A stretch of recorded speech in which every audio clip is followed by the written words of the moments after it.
Hey guys, David Peterson, publicdomainphotography.com. I'm going to show you today how to add a drop shadow to an image quickly and easily.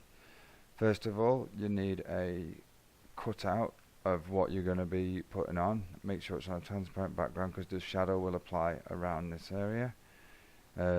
Just white background to make the shadow show up. Hold the layer that is your shadow layer, double click that layer.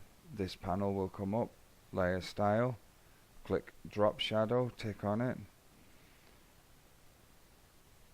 Now what you can do is you can choose your distance, where you want it from. You can choose the spread, you can choose the size, and you can choose the angle, which angle that you want the shadow to be from.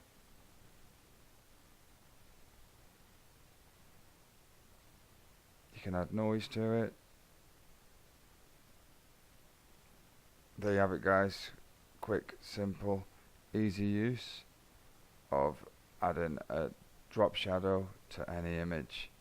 Thanks very much for watching. See you at publicdomainphotography.com.